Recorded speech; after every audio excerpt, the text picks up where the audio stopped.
church is supposed to be a family. சபை ஒரு குடும்பத்தை போல இருக்க வேண்டும். Now every church is not like a family, unfortunately. ஆனால் துரதிர்ஷ்டவசமாக எல்லா சபைகளுமே குடும்பத்தை போல இருப்பதில்லை. That depends a lot on the elder brother in every church. ஒரு சபை குடும்பத்தை போல இருக்கிறதா இல்லையா என்பது அதிகமாக மூப்பரை பொறுத்து தான் இருக்கிறது. So you can't do anything about that. அதை குறித்து நீங்கள் ஒன்றும் செய்ய முடியாது. But as you grow up, ஆனால் நீங்கள் வளர வளர you must always remember, I want to see the church as a family. சபையை நான் ஒரு குடும்பமாக பார்க்க வேண்டும், எப்பொழுதும் அப்படி பார்க்க வேண்டும் என்ற எண்ணம் உங்களுக்கு உண்டாக வேண்டும். The brothers and sisters are like members of one family. சகோதர சகோதரிகள் ஒரே குடும்பத்தினுடைய நபர்களாய் அங்கத்தினர்களாய் இருக்கிறார்கள் என்று நீங்கள் பார்க்க வேண்டும். And we have one Father, that is God. நமக்கு ஒரே தகப்பன் உண்டு, அவர்தான் நம்முடைய தேவன். And the wonderful thing about Jesus is that he is our elder brother. இயேசுவை குறித்து இன்னும் ஒரு அற்புதமான காரியம் என்னவென்றால் அவர் நம்முடைய மூத்த சகோதரராய் இருக்கிறார். Whenever I visit a home and I talk to the older child in that home, எப்பொழுதெல்லாம் நான் ஒரு குடும்பத்தை சந்திக்க போகிறேனோ அப்பொழுது அந்த குடும்பத்தில் உள்ள மூத்த மகனை அல்லது பிள்ளையை பார்க்கிறேனோ, the older girl or the older son, அந்த வளர்ந்த மகன் மகள், yeah, I ask the older child, whether it's a boy or a girl, this question. ஒரு பையனோ பெண்ணோ மூத்த பிள்ளையை பார்த்து நான் இந்த கேள்வியை கேட்கிறேன். I say, are you a good example to your younger brothers and sisters? உன்னுடைய இளைய தம்பிமார்களுக்கும் தங்கைமார்களுக்கும் நல்ல மாதிரியா இருக்கிறாயா நீ என்று நான் அந்த மூத்த பையனையோ பிள்ளையோ பார்த்து கேட்பேன். Some of you sitting here are the oldest in your family. இங்கே உட்கார்ந்திருக்கிற ஒரு சிலர் நீங்க தான் உங்க குடும்பத்தில் மூத்த மகனாய் மூத்த மகளாய் இருக்கிறீர்கள். You know, if the older brother or sister is a good example, then it's easier for the others to follow. மூத்த அண்ணன் மூத்த அக்கா நல்ல ஒரு மாதிரியா இருந்தால் தம்பி தங்கைகளுக்கு பின்பற்றுவதற்கு ஒரு நல்ல மாதிரி கிடைக்கிறது. If the older one is a bad example, மூத்தவள் ஒரு கெட்ட மாதிரியா இருந்தால் the younger ones can still follow, but it's a little more difficult. இளைய சகோதர சகோதரிகள் தம்பி தங்கைகள் நல்ல விதத்தில் வளரலாம், ஆனால் அது சற்று கடினமாக இருக்கும். In the Bible we read of many older brothers who were bad examples. வேதத்திலே கெட்ட மாதிரிலாம் இருந்த சில அண்ணன்மார்களை குறித்து நாம் வாசிக்கிறோம். You read about Cain and Abel, and Cain was a bad example to his younger brother. Cain ஆபேலை பார்த்தீர்களா? காயின் தன்னுடைய தம்பி ஆபேலுக்கு ஒரு நல்ல மாதிரியாக இல்லை, கெட்ட மாதிரியாக இருந்தான். And Joseph had 10 older brothers, and most of them were bad examples. யோசேப்புக்கு 10 அண்ணன்மார்கள் இருந்தார்கள். அவர்கள் அத்தனை பேரிலும் அதிகமான பேர்கள் ஒரு மோசமான முன்னுதாரணமாக இருந்தார்கள். But still Abel and Joseph became good men. ஆனாலும் ஆபேலும் யோசேப்பும் நல்ல மனிதர்களாய் மாறினார்கள். And David had 7 older brothers. They were all bad examples too. தாவீதுக்கும் 7 மூத்த அண்ணன்மார்கள் இருந்தார்கள். அவர்கள் எல்லாருமே ஒரு மோசமான முன் உதாரணமாக இருந்தார்கள். But David still became a man after God's own heart. ஆனாலும் தாவீது தேவனுடைய இருதயத்திற்கேற்ற ஒரு மனிதனாய் மாறினான். So sometimes you may be in a church where you don't find many good examples older than you. சில சமயத்தில் நீங்கள் இருக்கக்கூடிய சபையில் உங்களை விட வயதிலே மூத்தவர்கள் யாருமே நல்ல மாதிரிலாய் இல்லாமல் இருக்க முடியும்.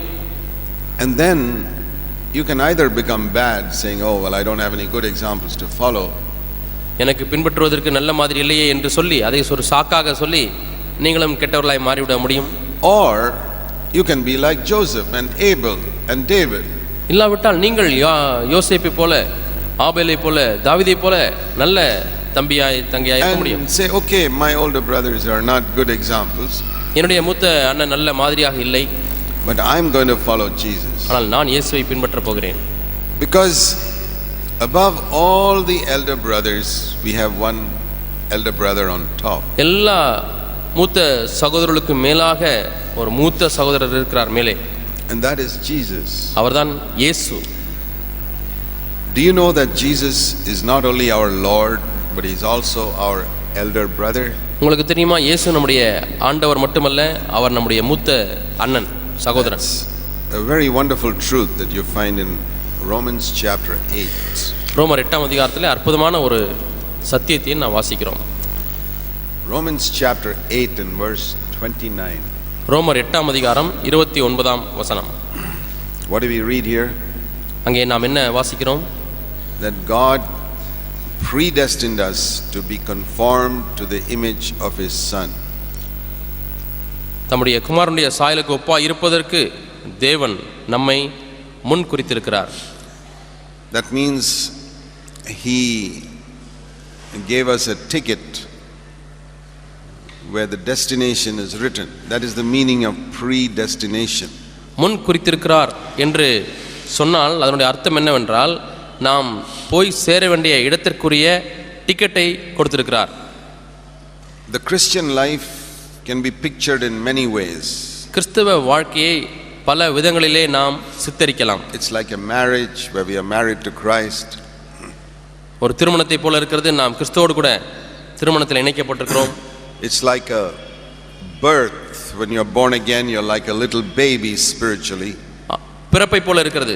நீங்கள் மறுபடியும் பிறக்கும் பொழுது ஆவிக்குரிய ரீதியிலே சொல்லும் பொழுது ஒரு புது குழந்தையாய் பிறந்திருக்கிறீர்கள். And then you grow after that. அதற்கு பிறகு வளருகிறீர்கள். Or the Christian life can be pictured like a battle where you are fighting with the devil all the time. அல்லது கிறிஸ்தவ வாழ்க்கையை ஒரு யுத்தத்துக்கு ஒப்பிடலாம். எப்பொழுதுமே பிசாசோடு கூட நாம் யுத்தம் பண்ணுகிறோம். Or the Christian life can be pictured like, growing a plant, like farmer sowing a seed and growing something.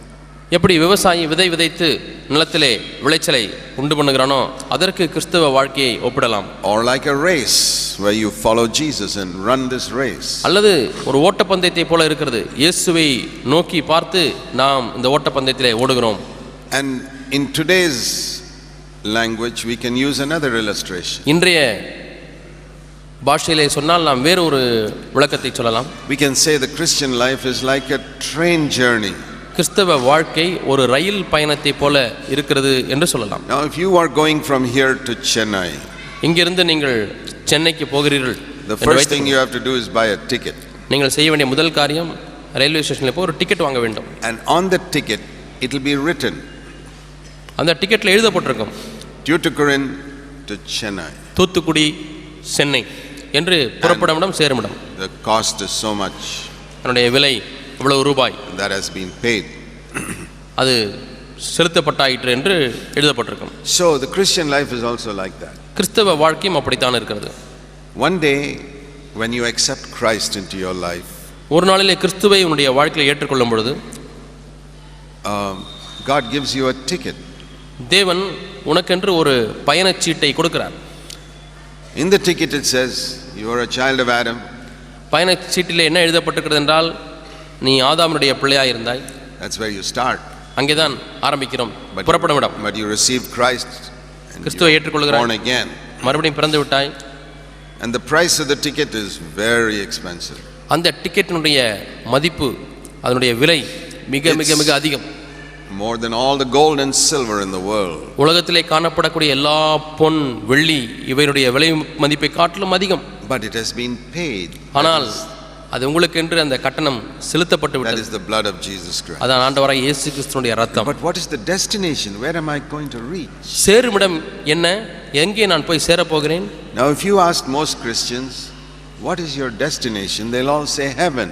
அநேக கிறிஸ்தவர்களை பார்த்து நீங்கள் போய் சேரக்கூடிய இடம் என்ன என்று கேட்டால் அவர்கள் பரலோகம் என்று சொல்வார்கள். But do you know the Bible doesn't say that? ஆனால் வேதம் அதை சொல்லுவதில்லை, தெரியுமா? The Bible says your destination is in this verse. Please read this verse. What does it say?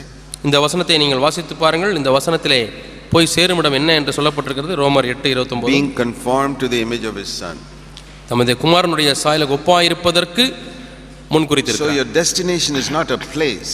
ஆகவே நீங்கள் போய் சேர வேண்டிய இடமானது ஒரு இடம் அல்ல, but it is a person. அந்த லக்கு ஒரு நபர். To become like that person. அந்த நபரை போல மாறுவது. To become like Jesus Christ. இயேசு கிறிஸ்துவை போல மாறுவது. So when you are born again, you get inside the train.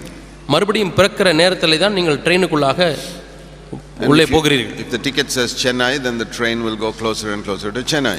அந்த பயணச்சீட்டிலே சேருமிடம் சென்னை என்று சொன்னால் கொஞ்சம் கொஞ்சமாக அது சென்னையை நோக்கி நகர்ந்து கொண்டே போகிறது. If your destination is becoming like Christ, உங்களுடைய லக்கு இயேசுவை போல மாற வேண்டும் என்று இருந்தால், then you have to become more and more like him every day. ஒவ்வொரு நாளும் அவரை போல நாம் மாறிக்கொண்டே இருக்க வேண்டும். So he is our and when we become like him, it says here in the next part of that verse that the purpose of making us like Christ is so that he will be the eldest among all the brothers. இந்த வசனத்திலே அவர் ஏன் தம்முடைய குமாரனுடைய சாயலுக்கு ஒப்பாய் மாற்றுகிறார் என்று சொல்லப்பட்டிருக்கிறது. அவருடைய குமாரன் அநேக சகோதரருக்குள்ளே முதற் பேரானவராய் இருக்கும் பொருட்டு. You know, it's like God sees something beautiful in Jesus Christ. தேவன் இயேசு கிறிஸ்துவிலே அழகான ஒன்றை பார்க்கிறார். And he says, I want heaven to be filled with people who look like Jesus Christ. இந்த பரலோகமானது இயேசுவை போலவே இருக்கக்கூடிய மக்களால் நிறைந்திருக்க வேண்டும் என்று நான் விரும்புகிறேன் என்று தேவன் சொல்கிறார். Not in physical appearance. God doesn't care for our physical appearance. நம்முடைய சரீர பிரகாரமாக தோற்றமல்ல, தேவன் அதற்காக கவலைப்படுவதில்லை. As human beings, we are very concerned about our physical appearance. மனுஷராய் இருக்கிற நாம் அதிகமாய் நம்முடைய முக தோற்றம் பாவனையை குறித்து அதிகமாய் கவலைப்படுகிறோம். You can't do much about your physical appearance. உங்களுடைய வெளி தோற்றம் முகம் பாவனையை பற்றி அதிகமாக நீங்கள் ஒன்றும் மாற்ற முடியாது. If you are not very good looking, you can't do much about it. நான் அவ்வளவு அழகா இல்லை என்று சொன்னால் நீங்கள் அதிலே ஒரு அழகை ஏற்ற முடியாது. But that's not important. அது முக்கியமல்ல. God is not looking at our face. தேவன் நம்முடைய முகத்தை பார்க்கிறவர் அல்ல. God is looking at our heart, our character. தேவன் நம்முடைய இருதயத்தையும் நம்முடைய குணத்தையும் பார்க்கிறார். Sometimes we are worried so much about our face but not so worried about our character. சில சமயத்திலே நாம் நம்முடைய குணத்தை பற்றி நம்முடைய நடத்தையை பற்றி கவலைப்படுவதை காட்டிலும் அதிகமாக நம்முடைய முக அழகை குறித்து தான் கவலைப்படுகிறோம். And many people have a complaint against God. Why did you make me like this? ஆண்டவரே என்னையே இப்படி உண்டாக்கினீர் என்று அநேகருக்கு தேவன் மேலேயே ஒரு குறை இருக்கிறது. Why didn't you make me more good looking like that other person? அவரை போல என்னை அழகாய் உண்டாக்கியிருக்கலாமே, அவளை போல அழகாய் என்னை உண்டாக்கியிருக்கலாமே ஆண்டவரே என்று சொல்கிறார்கள். But God is looking at our character. ஆனால் தேவனும் நம்முடைய குணம் எப்படி இருக்கிறது என்று பார்க்கிறார். And how we behave ourselves in our relationship with one another. மற்ற ஒவ்வொருவரோடு உள்ள உறவிலே எப்படி நாம் நடந்து கொள்கிறோம் என்று பார்க்கிறார். When God looks at heaven, he wants to see millions of people who look like Jesus Christ. தேவன் பரலோகத்தை பார்க்கும் பொழுது லட்சக்கணக்கான மக்கள் இயேசுவை போல இருக்கிறவர்களை அவர் பார்க்க வேண்டும். Where Jesus is the elder brother, இயேசுதான் அங்கே மூத்த சகோதரர், and all the younger brothers and sisters are there who look like him. அவரை போலவே காணப்படுகிற எத்தனையோ இளைய சகோதர சகோதரிகள் அங்கே இருக்க வேண்டும். That is your destination. அதுதான் உங்களுடைய luck. That's what it says here. அதைத்தான் இங்கே நாம் வாசிக்கிறோம். He gave us a predestination. அவர் நமக்கு ஒரு முன்குறிப்பை கொடுத்திருக்கிறார். What is that? அது என்ன? To become like Jesus, இயேசுவை போல மாறுவது, so that he can be the eldest among many brothers and sisters. அநேக சகோதர சகோதரிகளுக்கு அவர் ஒரு மூத்த சகோதரராக இருக்கும்படியாக. You know, when you join a college, ஒரு கல்லூரியிலே சேரும் பொழுது you have a destination. உங்களுக்கு ஒரு லக்கு இருக்கிறது. When you join a school, ஒரு பள்ளியிலே சேரும் பொழுது, when you join a school, your destination is at least to finish 10th standard. ஒரு பள்ளியிலே சேரும் பொழுது குறைந்தபட்ச லக்கு 10ஆம் கிளாஸ் எப்படியாவது முடிக்க வேண்டும். And then you may have a 2-year pre-degree course. அதற்கு பிறகு +1 +2 என்று சொல்லப்படுகிற படிப்பு இருக்கிறது. So when you study for +2, you have a destination. +2 படிக்கும் பொழுதும் உங்களுக்கு ஒரு லக்கு இருக்கிறது. I must finish my +2 examination. இப்பொழுது +2 தேர்விலே நான் தேர்ச்சி பெற வேண்டும். Then if you study for BA or BCom or anything, you have a destination again. அதற்கு பிறகு கல்லூரியிலே சேர்ந்து BAஓ அல்லது BCom படிக்கும் பொழுது மீண்டுமாய் ஒரு லக்கு உங்களுக்கு இருக்கிறது. I have to complete my degree. என்னுடைய பட்டத்தை நான் முடிக்க வேண்டும். Life is full of destination. இப்படி வாழ்க்கையானது லக்குகளால் நிறைந்திருக்கிறது. See, those of you who are not in Tuticorin, you took a bus or something to come here. You had a destination. தூத்துக்குடியில் இல்லாதவர்கள், தூத்துக்குடியில் வசிக்காதவர்கள், நீங்கள் ஒரு பஸ்ஸை பிடித்து இங்கே வந்தீர்கள். You didn't get into any bus. ஏதோ ஒரு பஸ்ஸில் ஏறுவோம் என்று நீங்கள் ஏறவில்லை. If you get into any bus, you won't reach here. ஏதோ ஒரு பஸ்ஸில் ஏறினால் நீங்கள் இங்கே வந்து சேர மாட்டீர்கள். You look, which bus is going to Tuticorin? எந்த பஸ் தூத்துக்குடி என்று போடப்பட்டிருக்கிறது, எது தூத்துக்குடிக்கு போகும் என்று தேடி பார்க்கிறீர்கள். Only get into that bus. அதில் நான் போய் ஏறிக்கொள்ளட்டும். when you look for a college, you don't go and join any college. அதே போல கல்லூரியில் சேரும்போது ஏதாவது ஒரு கல்லூரி என்று சொல்லி சேருவதில்லை. Which college will take me to my destination to get this degree I want? எந்த கல்லூரி நான் பெற வேண்டும் என்று நினைக்கிற பட்டத்தை கொடுக்கும் என்று நீங்கள் தேடி பார்க்கிறீர்கள். We don't, if a person wants to study, become a nurse, they don't go and join some engineering college. நான் ஒரு நர்ஸாக மாற வேண்டும் என்று ஒருவன் சொன்னால், ஒருத்தி சொன்னால் போய் பொறியியல் கல்லூரியில் சேர மாட்டாய். No, they'll go to a nursing college. ஒரு நர்சிங் கல்லூரிக்கு தான் போவாய். That's how we must also choose a church. இப்படித்தான் நாம் சபையை தேர்வு செய்ய வேண்டும். There are so many churches in அநேக சபைகள் நம்மை சுற்றி நிறைந்திருக்கிறது. In Tamil Nadu. தமிழ்நாட்டிலே There are like many buses. அது அநேக பேருந்துகளைப் போல இருக்கிறது. Sometimes they don't put the board outside where they are going. சில சமயத்தில் சில பஸ்ஸில் பார்த்தீங்கன்னா அந்த பஸ் எங்கே போகுன்ற போர்டே இருக்காது. So many churches, they don't tell you where they are going. அநேக சபைகளுக்கு லக்கே இல்லை, போர்டே இல்லை. But you go inside and sit there 1 or 2 weeks, you can find out which direction this church. ஆனால் அந்த சபையிலே போய் உட்கார்ந்து 1-2 வாரத்திலேயே இந்த சபை எதை நோக்கி போகிறது என்று கண்டுபிடித்து விடலாம். And then you must decide, do I want to go in that direction? அதற்கு பிறகு அந்த திசையை நோக்கி தான் நான் போக வேண்டுமா என்று நீ யோசிக்க வேண்டும். Some churches, they are only interested in collecting the ticket fare. சில சபையில் அவங்களுக்கு இருக்க விருப்பம்லாம் எப்படியாவது டிக்கெட்டை கொடுத்து காசு வாங்கிடணும். Every Sunday you have to buy a ticket. ஒவ்வொரு ஞாயிற்றுக்கிழமை போனாலும் டிக்கெட் வாங்கணும். I'm not interested in being in church like that because my ticket is already paid by the blood of Christ. என்னுடைய பயணச்சீட்டுக்குள்ள தொகை ஏற்கனவே செலுத்தப்பட்டாயிற்று. ஆகவே ஒவ்வொரு ஞாயிற்றுக்கிழமையும் நான் போய் சபையில் டிக்கெட் வாங்க தேவையில்லை. These conductors are trying to cheat me. இந்த கண்டக்டர் வந்து என்னை ஏமாத்த பார்க்கிறார். So I get off from that bus. ஆகவே நான் அந்த பஸ்ஸை விட்டு இறங்கி விடுகிறேன். I go and get into a bus that is taking me to become like Jesus Christ. இயேசுவை போல மாறுவதற்கு எந்த பஸ் எனக்கு உதவி செய்யுமோ அந்த பஸ்ஸில் நான் போய் ஏறணும். If I read a Christian book, நான் ஒரு சரித்திர புத்தகத்தை வாசித்துக் கொண்டிருக்கிறேன். if I read, நான் அதை வாசித்தால் I must read a book that will take me closer to my destination to become like Christ. கிறிஸ்துவை போல நான் ஒரு புத்தகத்தை வாசித்தால் கிறிஸ்துவை போல என்னை மாற்றக்கூடிய அந்த லக்கை நோக்கி எடுத்துச் செல்கிற புத்தகமாக இருக்க வேண்டும். I don't want to read a book that will tell me how to become rich. பணக்காரனா எப்படி மாறுவது என்று சொல்லப்பட்ட புத்தகத்தை நான் வாசிக்க விரும்பவில்லை. That's not my destination. ஏனென்றால் அது என்னுடைய லக்கு அல்ல. There are many books in the world that tell you that. I don't need to go to a church to learn that. உலகத்தில் எத்தனையோ புத்தகங்கள் பணக்காரனாய் மாறுவது எப்படி என்று உலகத்திலே காணப்படுகிறது. அதற்காக சபைக்கு நான் போக தேவையில்லை. There are many books in the world that tell you how you can be healthy. ஆரோக்கியமா இருப்பது எப்படி என்று நிறைய புத்தகங்கள் இந்த உலகத்திலே இருக்கிறது. Thousands of books.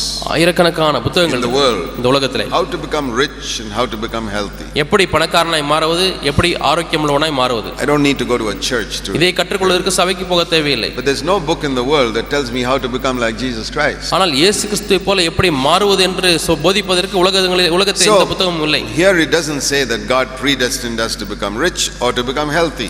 ஆகவே ஆரோக்கியமுள்ளவனாய் மாறுபடிக்கோ அல்லது பணக்காரனாய் மாறுபடிக்கோ தேவன் முன்குறித்திருக்கிறார் என்று சொல்லப்படவில்லை. God makes some people rich and some people poor. சில பேரை பணக்காரராகவும் சில பேரை ஏழையாகவும் தேவன் ஏற்படுத்தியிருக்கிறார். That's like he makes some people yellow, some people red, some people white, some people black. They're all the same to God. மஞ்சள் நிறமாக, சில பேரை கருப்பு நிறமாக, சில பேரை மான் நிறமாக, சில பேரை வெள்ளை நிறமாக தேவன் ஏற்படுத்தியிருக்கிறார். Color doesn't make a difference to God. தேவனுக்கு கலர், முகத்தினுடைய நிறம் ஒரு வித்தியாசம் அல்ல. He makes some people very clever and some people not so clever. சில பேரை புத்தி கூர்மையுள்ளவராய் உண்டாக்குகிறார், சில பேரை அவ்வளவு புத்தி கூர்மையாய் இல்லாதபடி உண்டாக்குகிறார். You know, sometimes we may think that, oh, I wish I were a little more clever, or a little more rich. பணக்காரனா இருந்திருக்கலாமே, இன்னும் கொஞ்சம் நான் புத்தி கூர்மையுள்ளவனா இருந்திருக்கலாமே நினைக்கலாம். If God enables you to do some work or business and earn little more money, that's good. நல்ல ஒரு தொழிலை செய்வதற்கு தேவன் உதவி செய்து அதிலே பணம் சம்பாதிக்க தேவன் உதவி செய்தால் நல்லதுதான். But don't think that is the most important thing. ஆனால் அதுதான் முக்கியமான காரியம் என்று எண்ண வேண்டாம்.